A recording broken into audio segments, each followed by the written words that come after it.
အားလုံးပဲမင်္ဂလာပါဒီနေ့ကတော့ Indian Education System အပိုင်း၄ကိုပြောပြမှာဖြစ်ပါတယ်ပြီးခဲ့တဲ့အပိုင်း၃တုန်းက stream တွေအကြောင်းပြောပြခဲ့တယ်ပေါ့နော်ဒီမှာတော့စစ်တမ်းမှာ stream တွေကိုကရွေးချယ်ခဲ့တယ်ဒါပေမဲ့စစ်တမ်းမှာ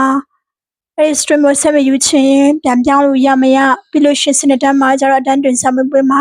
အမှတ်တွေဘယ်လိုပေးကြရဲဆိုတဲ့ဟာကိုဒီနေ့ကတော့ဒီအပိုင်းမှာပြောပြမှာဖြစ်ပါတယ်stream လုံးဝပြန်ပြောင်းလို့မရတဲ့ stream တစ်ခုရှိပါတယ်အဲ့ဒါတော့ art or humanity stream ဖြစ်တယ်ပေါ့နော်ဒါပေမဲ့ subject တစ်ခုကနေပြီးတော့တစ်ခုပြောင်းတာတို့တစ်ခုအစားတစ်ခုပြန်ယူတာတို့တော့ရပါတယ်အကြောင်းအပေါ်မူတည်မယ်ပေါ့နော်ဒါပေမဲ့ဒီ art ကိုယူပြီးမှ commerce ပြန်ယူချင်တာတို့science ပြန်ယူချင်တာတို့ဆိုရင်မရဘူးပေါ့နော်ဥပမာနားလည်အောင်ပြောရမယ်ဆိုလို့ရှိရင်မြန်မာနိုင်ငံမှာဝိစာတွေကနေပြီးတော့သိပ္ပံတွေပြောင်းလို့မရတယ်လို့ပေါ့ science နဲ့ commerce စစ်တမ်းမှာယူထားတဲ့သူတွေကကြတော့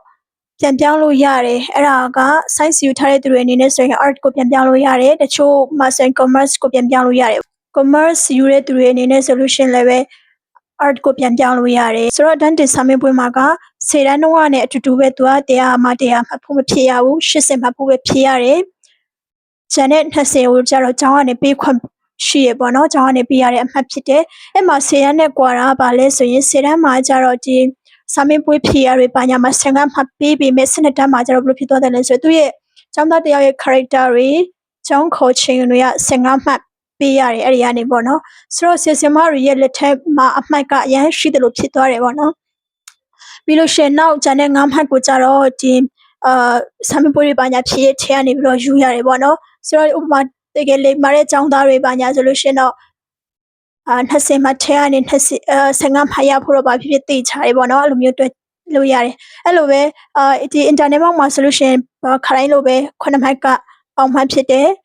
နောက် external မှာကျတော့လေအရင်တော့10တန်းမှာပြောခဲ့တယ်လို့ပဲပေါ့နော်26မှတ်ကအောင်မှတ်ဖြစ်တယ်စုစုပေါင်း33မှတ်ကအောင်မှတ်ဖြစ်တယ်ပေါ့နော်တန်းတင်စာမေးပွဲမှာတဘာသာနဲ့တဘာသာချောင်းသူကအများကြီးကပေးပါတယ်ဟိုတန်းတင်ဖြေတဲ့အချိန်မှာစနေတန်းမှာဆိုလို့ရှိရင်လေသူက10တန်းထက်တောင်မှပိုမှပြီးတယ်လို့ပြောလို့ရတယ်တချို့ဆိုရင်ဟာတာအနေနဲ့အောင်ပြောကြတာပေါ့နော်တနေ့လုံးစာမကြည့်ခဲ့လို့ရှိရင်တော့မှဒီ gap ကြားတဲ့တော့မှအောင်မှတ်ကတော့ယူလို့ရပါတယ်အဲ့လိုမျိုးတွေပြောတတ်ကြတယ်ဘာလို့လဲဆိုတော့သူကလေတဘာသာနဲ့တဘာသာချောင်းကိုတပတ်ပေးတဲ့ချင်းရှိရ10ရက်ပေးတဲ့ချင်းရှိရပေါ့နော်အဲ့လိုမျိုး gift တွေရမ်းပေးတယ်ဆိုတော့အခုလက်ရှိ10တန်း12တန်းတက်သူတွေအနေနဲ့မအောင်ဖို့လေငါကြတော့မှဆိုတော့အရင်စီမပူကြပါနဲ့ပုံမှန်စာကြည့်တယ်အဲ့လိုမျိုးပါညာဆိုလို့ရှင်တော့အောင်ဖို့ခွင့်ရများပါတယ်33မှတ်ကအောင်မှတ်ဖြစ်တယ်ပေါ့နော်26မှတ်80ထဲ26မှတ်ရမယ်ဆိုရင်ပြီး internet မှာ20ထဲ9မှတ်ရမယ်ဆိုတော့အဲ့ဒီဟာစုစုပေါင်းပြီးမှ33မှတ်ရမယ်ဆိုလို့ရှင်တော့ third division တွေကတော့အောင်ပါပေါ့နော်အဲ့လိုမျိုးဆိုတော့စစ်တမ်းမှာလည်းပဲသူကအဲ့လိုပဲဒီအောင်တဲ့ division တွေခွဲနေရာမှာကြတော့လေ